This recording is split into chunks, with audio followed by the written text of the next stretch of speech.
resting in a siding when Henry came by and said, "Hello, fat face!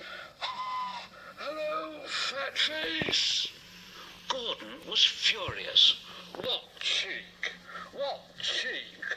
That Henry is too big for his wheels.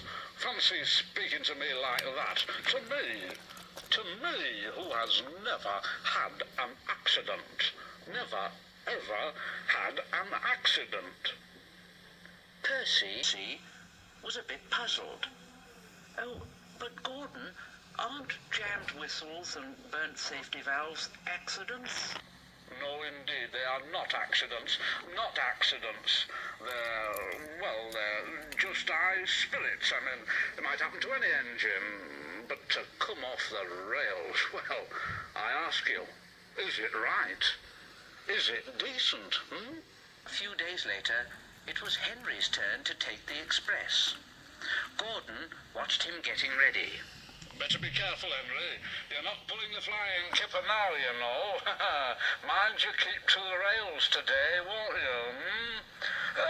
Fat face, fat face, fat face, fat face." And Henry went on his way. But Gordon didn't care. He yawned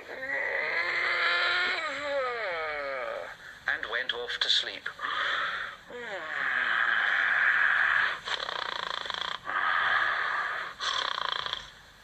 But he didn't sleep long, because his driver came along and said, "Come on, wake up, Gordon. A special train's coming and we're to pull it."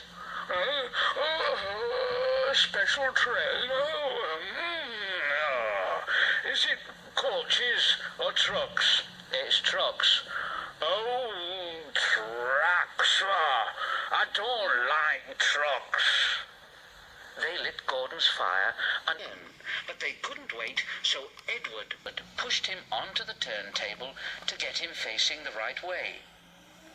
Gordon grumbled like anything. "I won't go, I won't go, I won't go." Edward said, "Don't be silly, don't be silly, don't be silly." Gordon tried hard, but he couldn't stop himself being moved. At last, he was on the turntable. Edward was uncoupled and backed away, and Gordon's driver and fireman jumped down. The movement had shaken Gordon's fire. It was now burning nicely and making steam. But Gordon was cross and didn't care what he did. He waited till the table was halfway round, and he said, I'll show 'em. I'll show 'em." And he moved slowly forward.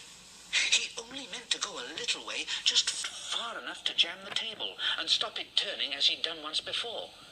But he couldn't stop himself, and he crashed through the side of the turntable and then through some wooden railings, and he slipped and slithered down the bank into a ditch. His wheels churned around in the mud.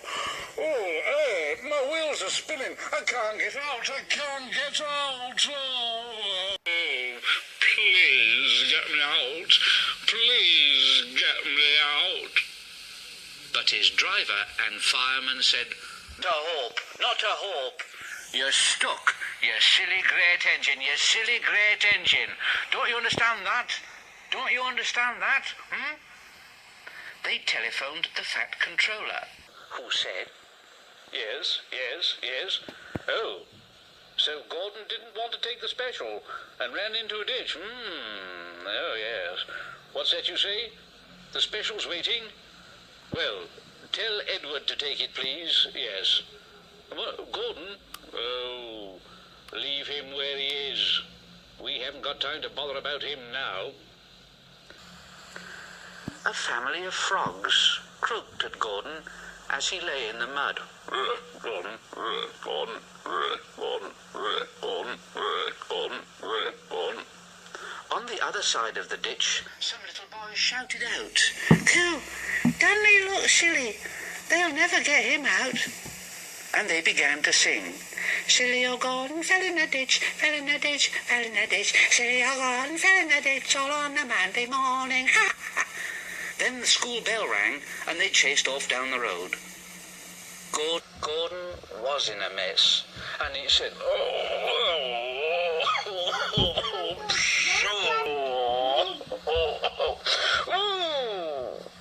and he blew away 3 tadpoles and an inquisitive newt. And Gordon lay in the ditch all day long, and he was very, very unhappy. Oh dear, oh dear, I shall never get out. I shall never get out. But that evening, they brought floodlights. Then, with powerful jacks, they lifted Gordon and made a road of sleepers under his wheels to keep him from the mud. Strong wire ropes were fastened to his back, and James and Henry, pulling hard, at last managed to bring him to the rails. Late that night,